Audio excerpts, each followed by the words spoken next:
اگر کمپنی کی بات کرتے ہیں. اور پھر ابھی بھی جب اس کی اپیلیں ہوئی تو ابھی بھی اس کیس کو لٹکایا جا رہا ہے. یعنی کہ بات کرنے کا مقصد یہ ہے کہ اگر کمپنی اس کیس میں انوالو ہوتی تو کمپنی پھر اس کیس کو لٹکاتی اور اس کیس کو آگے لے کر کے چلتی اور اس کیس میں کوئی تاریخیں ڈلتی, چاہے ان کو عمران خان کو ریلیف ملتا. تو خواہ مخواہ بھی چیزیں ہمیں کمپنی کے ساتھ ریلیٹ نہیں کر دینی چاہیے, خواہ مخواہ بھی ہمیں جو ہے وہ عنصر نہیں دینا چاہیے نفرت کا, اور اس طرح کی چیزیں جو ہمیں نہیں دینی چاہیے. جو ایکچوئل چیزیں, جیسے میں اب کھل کر کے بات کر رہا ہوں کہ عدت نکاح کیس میں وہ عمران خان کو ٹارگٹ کیا گیا اور اس میں وہ فیصلہ ساز کمپنی جو ہے ملوث ہے اس کے اندر. ناظرین ہم آگے بڑھے دوسری بڑی خبر کی جانب, تو اس میں بھی آپ حیران ہوں گے کہ اس میں بھی جو ہے وہ راتوں رات کس طرح جذبات اور حالات بدل گئے. میں نے بہت تعریف کی جسٹس محسن اختر کیانی کی, اور میں نے کہا کہ قوم کو اس طرح کے ججز کے ساتھ کھڑے ہونا چاہیے, لیکن پتہ نہیں پھر کیا پریشر آیا, کیا مجبوری بنی, پھر مینیج کر لیا گیا. پھر ڈیفینیٹلی میں تو یہ سمجھتا ہوں ان کے اوپر پریشر ڈالا گیا ہوگا. اب ناظرین ہم وہ جو فرحاد احمد ہیں شاعر اور جو صحافی ہیں, ان کی بازیابی کے حوالے سے آج پھر سماعت ہوئی جسٹس محسن اختر کیانی. سب سے پہلے سماعت سنیں کہ آج کیا اس سماعت کے اندر چیزیں ڈسکس ہوئی, پھر اس کے اوپر وہ میں اپنا انالیسس دوں گا کہ جناب کس طرح حالات اور جذبات بدل گئے. ناظرین ہم جب سماعت کا آغاز ہوا تو اٹارنی جنرل منصور عثمان عوان نے جو ہے وہ عدالت سے کہا کہ تمام کوئٹس کی جانب سے جو ہے وہ میں یقین دہانی کرواتا ہوں کہ احمد فرحاد کو ہر طرح کے وسائل بروئے کار لا کر ایک ہفتے میں بازیاب کرا لیا جائے گا. اور انہوں نے اس حوالے سے ان کی بازیابی کے لیے ایک ہفتے کا وقت مانگ لیا, ایک ہفتے کی مہلت مانگ لی, اور انہوں نے عدالت کو یقین دہانی کرا دی کہ کوئی شخص لاپتہ نہیں ہوگا. جس کے اوپر جسٹس محسن اختر کیانی نے کہا آپ کی یقین دہانی کیا تمام کوارٹرز کی جانب سے ہے, یعنی کہ کیا آپ ان تمام لوگوں کی نمائندگی کر رہے ہیں, تمام حلقوں کی, ان کے بہاف کے اوپر بات کر رہے ہیں. تو اس کے بعد انہوں نے کہا کہ آپ نے یقینی بنانا ہے کوئی شخص لاپتہ نہ ہو. آپ نے یہی بیان سپریم کورٹ میں بھی دیا, اگر بازیابی نہ ہو سکی تو یہ ریاست کی ناکامی ہوگی. پھر ناظرین ہم جو ایمان مزاری ان کی وکیل ہیں, انہوں نے کہا کہ ہمیشہ اسٹیریوٹائپ بیانات عدالت میں دیے جاتے ہیں, اور کرنل ریٹائر انعام الرحیم کو بھی آئی ایس آئی نے اٹھایا اور پھر مکر گیا, لیکن بعد میں معلوم پڑا کہ وہ آئی ایس آئی کے پاس ہی تھے. کم از کم کسی شخص کو ریکور کروانا جو ہے وہ ریاست کی ذمہ داری ہے. اس کے بعد ناظرین ہم ان کی بازیابی کے حوالے سے جو جسٹس محسن اختر کیانی ہیں, انہوں نے ایک ہفتے کا تو وقت نہیں دیا, 4 دن کا وقت دے دیا, جمعے تک 24 مئی تک. اور انہوں نے کہا کہ انہوں نے اٹارنی جنرل سے کہا کہ امید ہے کہ امید آپ سے ہے, یعنی ریاست سے لوکیٹ کریں اور پیش کریں. یعنی کہ 4 دن کی مہلت دے دی گئی اس کیس میں, اور 24 مئی تک اس کو ملتوی کر دیا گیا. اب وہ میں نے جو بات کی کہ حالات بدل گئے, جذبات بدل گئے راتوں رات, تو آپ کو یاد ہوگا کہ جس طرح سخت ریمارکس تاریخ میں اس طرح کسی جسٹس نے ایجنسیز کے حوالے سے ابھی تک پاکستان کی تاریخ میں اس طرح ریمارکس نہیں دیے, اس طرح سٹانس اور سٹینڈ نہیں لیا. لیکن رات بدلی, اور جیسے اس سے پہلے میں اگر آپ کو بتاؤں تو جو طلبہ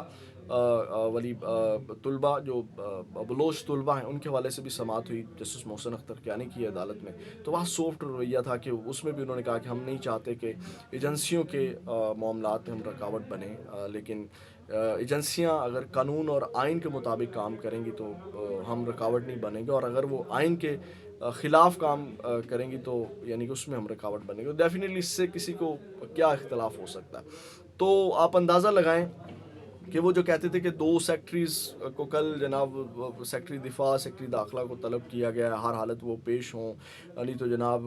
وزیر اعظم کو طلب کریں گے, D G I S I کو طلب کریں گے, ڈی جی ایم آئی اے کو طلب کریں گے, اور جناب یہ اور وہ, اور جناب بڑا بھنجال کھڑا کر دیا گیا. لیکن آج ٹائم دے دیا گیا, اور ڈیفینیٹلی فرحاد جو ہے وہ ہو سکتا ہے کہ وہ اپنے گھر پہنچ جائے. ہو سکتا ہے کہ 24 مئی کے بعد بھی اگر ان کی حالت غیر ہوتی ہے فرحاد احمد کی, تو اس کے بعد بھی عدالت جو ہے وہ مہلت دے گی. آپ کو عمران ریاض والا کیس یاد ہوگا کہ اس میں بھی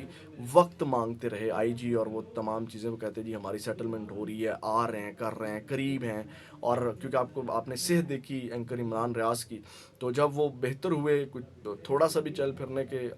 حالت میں ہوئے, تو ان کو ان کے گھر چھوڑ دیا گیا. تو یہ ناکام چیزیں ہوتی ہیں. مطلب کہ اب وہ سٹینڈ لیا تھا, اگر آپ ڈٹ گئے تھے تو جناب آج بلاتے. اگر پھر اسی طرح فرحاد نے واپس آنا ہے, پھر اسی طرح درخواست واپس ہونی ہے, یا انہیں خود گھر پہنچ جانا ہے, اور پھر اغوا کرنے والوں کے خلاف جو ہے وہ کارروائی نہیں ہونی, تو بات تو معاملہ تو وہی رہ گیا. یعنی کہ پھر وہیں کہ وہیں اندھیر نگری اور وہیں مایوسی کا عالم. تو یہ ناکام رات گئے, تمام جذبات اور حالات جو ہیں وہ بدل گئے. چیزیں پاکستان میں اسی طرح ابھی بہت وقت لگے گا. آگے بڑھے ناظرین. اینکر جو اقرار الحسن ہے ان کے حوالے سے، ان کے اوپر آج قاتلانہ حملہ ہوا ہے، اور وہ گجرانوالہ کی ایک نجی یونیورسٹی کی ایک تقریب میں شرکت کے لیے جا رہے تھے، اور جیسے ہی وہ اس نجی یونیورسٹی کے گیٹ کے اوپر سے انٹر ہونے لگے ہیں تو وہاں کچھ نوجوانوں نے ان کی گاڑی کے اوپر حملہ کر دیا، پتھراؤ کیا، شیشے توڑ دیے، گاڑی توڑ دی، جس میں اقرار الحسن اور جو ان کے ساتھ جو 2-3 لوگ تھے وہ محفوظ رہے، ان کو وہ بچ گئے، ان کو کوئی چوٹیں وغیرہ نہیں آئی۔ تو اقرار الحسن کا کہنا ہے کہ جناب یہ حق خطیب کی جانب سے میرے اوپر حملہ کروایا گیا، تو گاڑی کو ٹھیک ٹھاک توڑا گیا ان کی، اور وہ واضح دیکھا بھی جا سکتا ہے وہ جو نوجوان حملہ کر رہے ہیں، اور اقرار الحسن کہہ رہے ہیں کہ حق خطیب کے وہ نعرے بھی لگا رہے تھے جب میرے اوپر حملہ کیا جا رہا تھا۔ افسوسناک چیز ہے اگر حق خطیب کی جانب سے یا حق خطیب کے ماننے والوں نے یہ حرکت کی ہے، انتہائی قابل مذمت ہے، اور اقرار بھائی کو بھی یہی کہوں گا کہ ان کو جو ہے وہ ڈیفینیٹلی ان کی ایک جنگ چل رہی ہے حق خطیب کے خلاف، اور وہ ایک اچھی جنگ لڑ رہے ہیں، اور وہ ایکسپوز کر رہے ہیں وہ جو لوگوں کو دین کے نام کے اوپر فراڈ کر رہا ہے، دھوکہ دے رہا ہے، لوگوں کو لوٹتا ہے، ان کے جذبات کے ساتھ، ان کی بیماریوں کا ناجائز فائدہ اٹھا کر کے اپنی دکان جس نے چمکائی ہوئی ہے، تو ان کو اپنی کیئر کرنی چاہیے اقرار بھائی کو، اور سیکیورٹی کے ساتھ یا احتیاط کے ساتھ جو ہے وہ کہیں نہ کہیں موو کرنا چاہیے۔ یہ ناظرین اب تک کی اہم اپڈیٹ سے اپنا بہت زیادہ خیال رکھیے گا۔ پاکستان زندہ باد۔